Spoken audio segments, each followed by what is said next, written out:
Hi, இன்றைக்கி நம்ம chicken semi gravy எப்படி பண்ணலாம் தாங்க பார்க்க போகிறோம். இதில் ஒரு பேன் எடுத்திருக்கேன். அதில் ஒரு 3 டேபிள் ஸ்பூன் ஆயில் விட்டுருக்காங்க.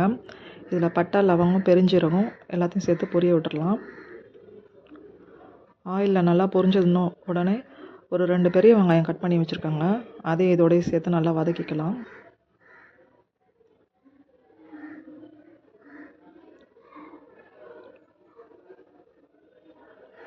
கொஞ்சம் உப்பு சேர்த்து வதக்கும் போது சீக்கிரமாக நம்மளுக்கு வெங்காயம் வதங்கி வந்துடும். ஸோ உப்பு கொஞ்சம் சேர்த்து நல்லா வதக்கி விட்டுக்கலாம். இது கூடவே ஒரு புதினாவும் ஒரு கொத்து கருவேப்பிலையும் சேர்த்துருக்காங்க. அதையும் போட்டு நல்லா வதக்கிக்கலாம். கொஞ்சம் புதினா சேர்க்கும் போது வாசனை நல்லாயிருக்கும். இதில் ஒரு டேபிள் ஸ்பூன் ஃபுல்லாக இஞ்சி பூண்டு பேஸ்ட்டு சேர்க்குறேன். அதையும் போட்டு நம்ம நல்லா வதக்கி எடுத்துக்கலாங்க. நல்லா நம்மளுக்கு இஞ்சி பூண்டோடைய ரா ஸ்மெல் போகிற வரைக்கும் வதக்கி எடுத்துக்கணும்.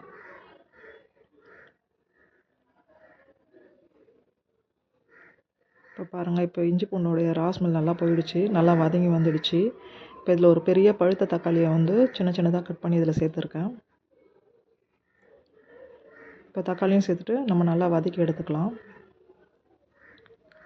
தக்காளியும் கூட நல்லா மசிஞ்சு வதங்கி வரணும், அது வரைக்கும் நம்ம வதக்கி எடுத்துக்கலாங்க.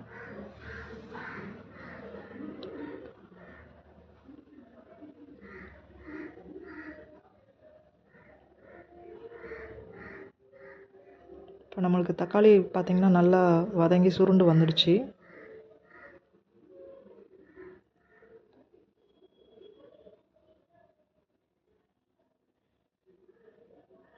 அதாங்க இப்போ நல்லா வதக்கி எடுத்தாச்சு.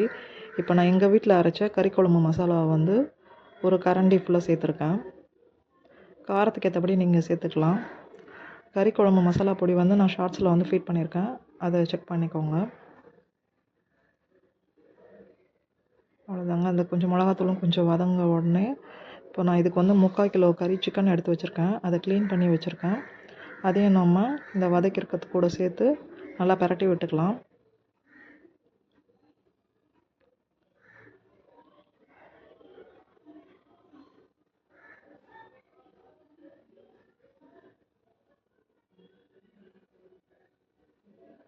அவ்வளோதாங்க, சிக்கனோடு சேர்த்து நம்ம நல்லா பிரட்டி விட்டுக்கணும். அது இந்த மசாலாவோடு சேர்த்து பாருங்கள், நல்லா பிரட்டி விட்டாச்சு.